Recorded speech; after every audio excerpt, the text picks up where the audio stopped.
Here we come with another video under MMS video series, wherein we analyze a grave social concern called student suicide.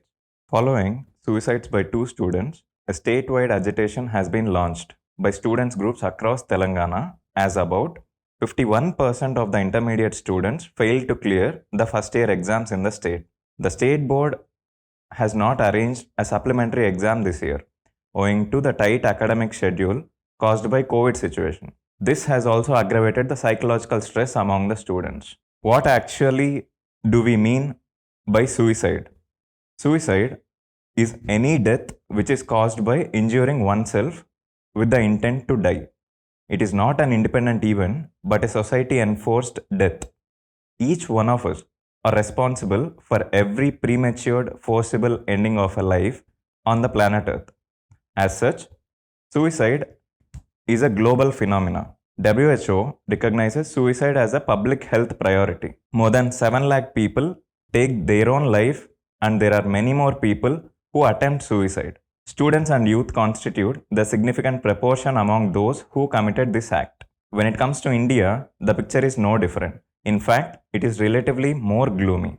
Till 2017, India was amongst the very few nations which has a law that makes suicide a criminal offense. Yet, there is a conflict between Section 309 of IPC, which criminalizes attempt to suicide, and the Mental Health Care Act 2017, which bars prosecution of a person trying to take their own life under severe mental stress. This act has virtually made suicide attempt punishable only as an exception. It is inhuman to punish a distressed person who failed to end his life by suicide. Let me show you the headlines of the recent related newspaper articles. A student commits suicides every hour.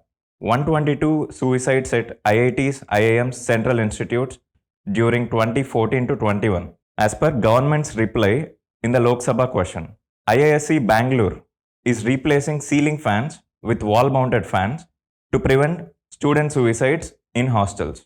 What is the status of India when it comes to suicides? Students make up 7 to 8% of deaths by suicide every year.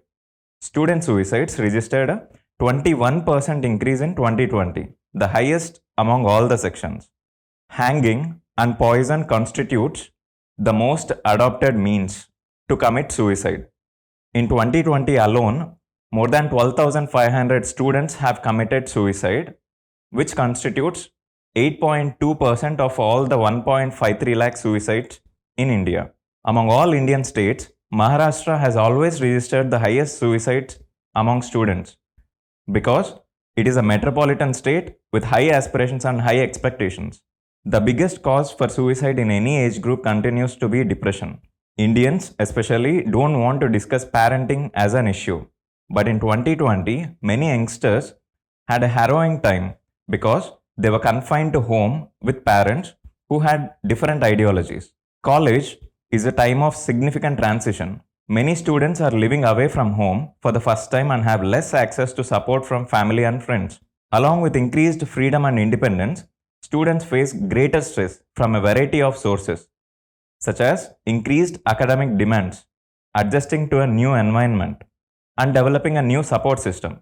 College provides an opportunity to experiment with alcohol and drugs, which may compound the problems with mood and increase the risk for suicide.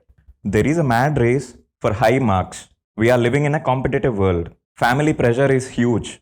The studies have become unaffordable. Education has become a wealthy profession. Sexual harassment has also been one of the major factors behind student suicides. This is a suicide note of class 11 student from Chennai with a heading, "Stop Sexual Harassment," and urging for justice, saying that school is also not safe.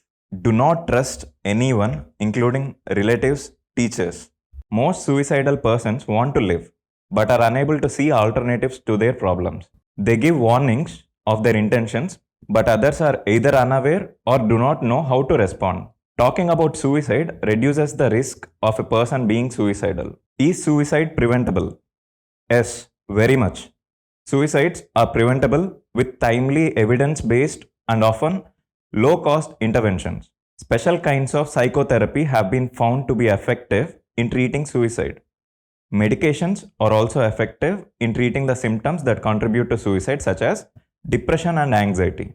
Everyone in the society should be obliged to oversee the others who are near and dear to you and make them believe that they are not alone and help is readily available.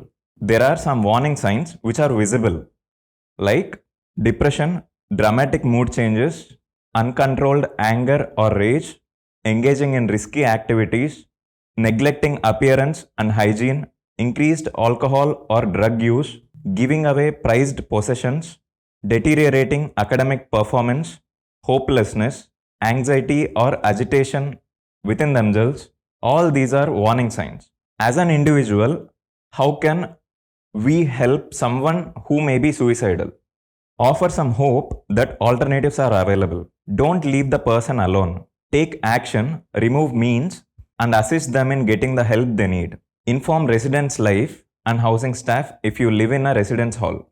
Consult with a counselor as needed. Don't be judgmental. Just give some right advice or try to talk them out of suicide.